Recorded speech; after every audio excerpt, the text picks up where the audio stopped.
여러분, 혹시 이런 사람 본 적 있으신가요? 평소엔 그렇게 점잖고 착한 사람이었는데 어느 날 갑자기 이해할 수 없는 짓을 저지르는 사람이요. 바람 한 번 안 피울 것 같은 사람이 불륜을 저지르고 그렇게 도덕적이던 사람이 뒤로는 추악한 일을 벌이고 우리는 보통 이렇게 말하죠. 사람이 변했다라고.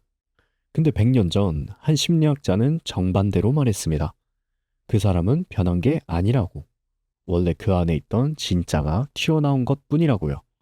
그리고 이 이론은 지난 시간에 우리가 봤던 시타르타가 왜 그렇게 밑바닥까지 타락했는지를 완벽하게 설명해 줍니다. 오늘 이야기 끝까지 들으시면 여러분도 안에 숨어 있는 그것의 정체를 알게 되실 거예요. 자, 본격적으로 들어가기 전에 하나 여쭤볼게요. 누구나 한 번쯤 이불을 걷어찰 정도의 흑역사가 떠오르신 적 있으실 겁니다. 많은 사람들 앞에서 넘어진다거나 어릴 때 이불에 오줌을 지리거나 19살 때 바지에 오줌을 지린다거나 하는 일들이요. 떠올리기만 해도 손발이 오그라들죠. 그런데 말입니다. 이런 흑역사가 생각보다 나쁘지 않을 수도 있다. 아니, 오히려 이런 흑역사를 숨기고 무시해서는 안 된다. 이렇게 주장하는 심리학자가 있다면 어떨까요? 정신 승리하는 거 아니냐고요? 아닙니다. 분석 심리학을 창시한 카르 융이 한 말입니다.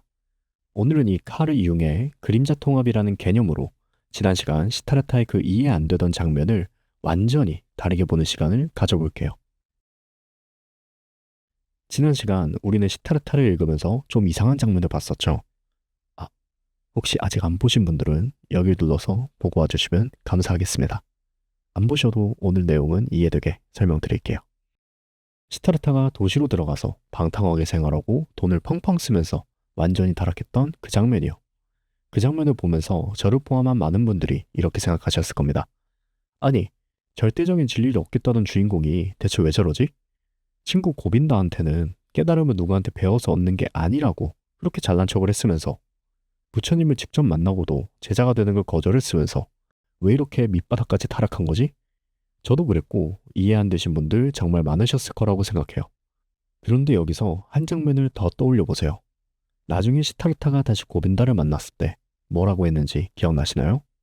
자기는 아직 해탈을 위한 순례길 위에 있는 거라고 말했죠. 바로 이 말이 오늘 이야기할 그림자 통합의 핵심입니다. 시타르타의 그 타락은 실수나 후퇴가 아니었어요. 오히려 해탈로 가기 위해 반드시 거쳐야 했던 과정이었던 겁니다. 왜 그런지 지금부터 하나씩 풀어드릴게요. 카르 융은 말했습니다. 인간은 누구나 두 가지 모습으로 나뉜다고요. 하나는 페르소나, 그리고 또 다른 하나는 그림자입니다. 먼저 페르소나부터 볼게요. 페르소나는 우리가 사회에서 살아가기 위해 쓰는 사회적 가면입니다. 생각해보면 우리가 사회에서 살아가려면 지켜야 할 규칙들이 정말 많잖아요. 도둑질도 하면 안 되고, 남을 때리면 안 되고, 이런 범죄부터 시작해서요. 성실하게 살기, 예의 바르게 굴기, 바지에 오줌 안 싸기까지. 사회가 바람직하다고 여기는 삶의 모습이 있죠. 우리는 어릴 때부터 자라면서 이런 거를 배웁니다. 그리고 이런 것들을 내가 되어야 할 좋은 모습으로 규정하고 그렇게 되려고 노력하죠. 여기서 잠깐 지금 여러분 머릿속에 떠오르는 나는 이런 사람이야 라는 이미지. 그게 바로 여러분의 페르소나입니다. 문제는 이 페르소나가 여러분의 전부가 아니라는 거예요. 페르소나, 즉 좋은 나가 있다면 당연히 거기에 맞지 않는 생각과 행동들도 있겠죠. 사회가 좋은 것이라고 규정하지 않은 것들, 질투, 분노, 게으름, 이기심, 잔인함, 이런 것들이요. 우리는 이런 나쁜 것들을 무의식 중에 마음속 깊숙이 숨겨버립니다. 어둡고 후도덕하고 못난 모습들을 전부 마음속에 가둬버리고 아예 떠올리지도 않으려 하죠. 카르 융은 이렇게 가둬버린 것들을 페르소나의 반대, 그림자라고 불렀습니다. 그런데 여기서 융이 아주 무서운 말을 합니다. 사회가 요구하는 페르소나를 추구하면 추구할수록 내 안의 그림자도 똑같이 더 깊어지고 짙어진다는 거예요. 착한 사람이 되려고 애쓸수록 그 뒤에 가둔 어둠도 커진다는 거죠. 빛이 밝을수록 그림자가 짙어지는 것처럼요. 자, 그럼 여기서 여러분들께 질문 하나 드릴게요. 이렇게 깊어진 그림자를 계속 억누르고 무시하면 어떻게 될까요? 없어질까요? 아니요. 지금부터가 진짜 중요합니다. 그림자를 억압하고 무시할수록 그것은 사라지지 않습니다. 오히려 점점 더 커지고 위험해져요. 그러다가 이 그림자가 너무 커져서 더 이상 우리가 통제하지 못하게 되는 순간이 옵니다. 그때 그림자는 순간적으로 튀어나오면서 문제를 일으켜요. 여기서 말하는 문제란 가볍게는 스트레스나 소화불량, 우울증 같은 것도 있지만 여러분이 살면서 한 번쯤 무조건 겪어보셨을 증상이 하나 더 있습니다. 바로 투사예요. 사람들이 누군가를 심하게 욕할 때 사실은 자기 콤플렉스를 투사하는 거다. 이런 말 많이 들어보셨죠? 이게 무슨 뜻이냐면요. 내 무의식 속에 꽁꽁 숨겨둔 그림자를 다른 누군가에게서 발견했을 때, 그러니까 내가 그렇게 숨기고 싶었던 내 모습을 누가 대놓고 드러냈을 때, 우리는 그 사람을 극도로 혐오하고 비난하고 싶어집니다. 강한 부정은 강한 긍정이라는 말 있잖아요. 내 그림자를 타인에게서 봤을 때 그 그림자를 부정하고 억누르려고 마치 방어기제처럼 그 사람에게 욕을 하고 비난하게 되는 거예요. 한번 떠올려 보세요. 유독 특정한 사람의 특정한 행동이 이유 없이 꼴보기 싫었던 적. 어쩌면 그건 여러분이 여러분 안에서 가장 숨기고 싶었던 모습이었을지도 몰라요. 자, 그럼 이 골치 아픈 그림자 어떻게 해야 없앨 수 있을까요? 카르 융에 따르면 없애시면 안 됩니다. 네, 잘못 들으신 거 아니에요. 없애면 안 돼요. 오히려 그 그림자를 똑바로 바라보고 그것 또한 내 일부라는 걸 인정해야 된다고 했습니다. 왜 아예 없애버리지는 못할까요? 아까 말씀드렸죠. 빛이 강할수록 그림자가 짙어진다고. 완벽한 도덕과 선을 추구하는 페르소나를 따라간다는 건 그 반대인 그림자가 뭔지 알고 있기 때문에 가능한 겁니다. 이렇게 생각해 보세요. 시험에서 100점을 맞으려면 뭐가 오답인지를 알아야 되잖아요. 반대로 0점을 맞으려면 뭐가 정답인지를 알아야 하고요. 선과 악은 이렇게 붙어 있어요. 그래서 그림자는 애초에 없애는 것 자체가 불가능한 구조입니다. 그렇다면 왜 이 더럽고 숨기고 싶은 그림자를 굳이 받아들여야 될까요? 아까 말한 투사처럼 그림자가 무의식 속에서 멋대로 내 삶을 조종하고 망치는 걸 막기 위해서입니다. 카르 융은 이렇게 무의식 속의 어둠을 의식으로 끌어올리는 과정을 그림자 통합이라고 불렀어요.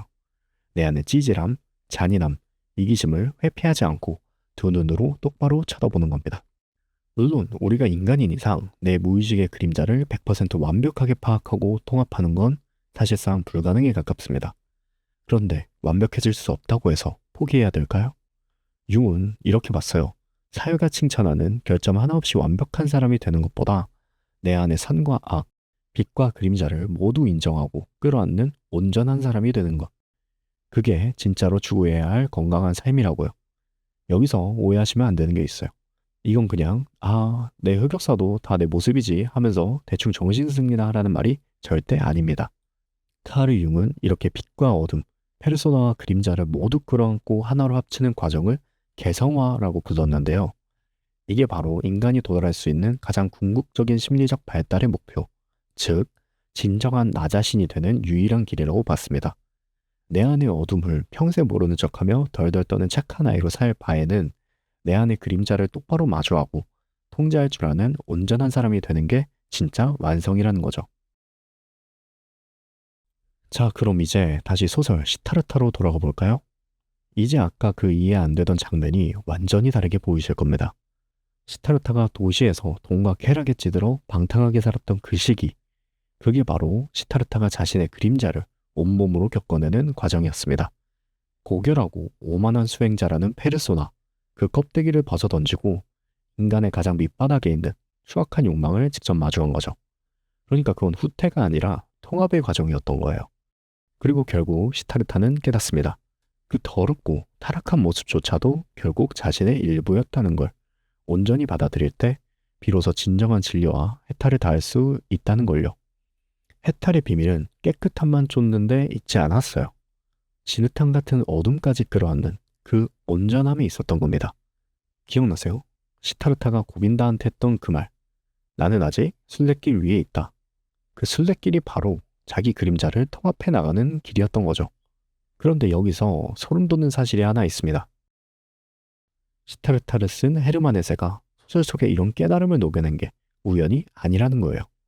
헤르만 헤세와 카르 융은 실제로 아주 깊은 인연이 있었거든요. 헤세는 과거에 심각한 우울증과 정신적 위기를 겪었습니다. 그리고 그때 카를 융 본인과 그의 제자에게 직접 정신분석 치료를 받았어요. 네, 소설가가 심리학자한테 직접 상담을 받은 거죠. 이 과정에서 해세는 융의 분석 심리학, 특히 그림자와 무의식의 통합이라는 개념에 완전히 매료됩니다. 그러니까요, 시타르타는 단순한 불교 소설이 아니었던 겁니다. 오히려 자세히 보면 불교의 교리와는 살짝 엇나가는 측면도 있어요. 고개라던 척하던 시타르타가 타르의 밑바닥까지 떨어졌다가 그 진흙탕 같은 모습조차 긍정하게 되는 이 서사는요, 해세 자신이 융의 심리학을 바탕으로 자기 내면의 어둠을 대면하고 치유해 나가는 과정을 주인공 시타르타에게 그대로 투영한 심리학적 자기 고백서였던 겁니다. 우리가 읽은 그 소설이 사실은 한 사람의 치유 일기였던 셈이죠. 자, 이제 이 이야기를 마무리해 볼게요. 우리 같은 평범한 사람들이 시타르타처럼 완벽한 해탈에 이르기는 어려울 겁니다. 솔직히 저부터도 그래요. 하지만요, 내 안의 어둡고 수치스러운 모습을 억압하지 않고 하나씩 인정해 나간다면 최소한 어제보다는 좀 더 온전하고 좋은 삶을 살 수 있지 않을까요? 그러니까 오늘 밤 자다가도 벌떡 일어날 만큼 끔찍한 흑역사가 문득 떠오르신다면 너무 자책하면서 이불을 걷어 자지 마세요. 그 구질구질하고 찌질했던 과거도 결국 여러분들을 온전하게 만들어주는 소중한 일부니까 말입니다. 그 흑역사는 여러분이 그림자를 통합해온 증거거든요. 그럼 다음 시간에 뵙겠습니다.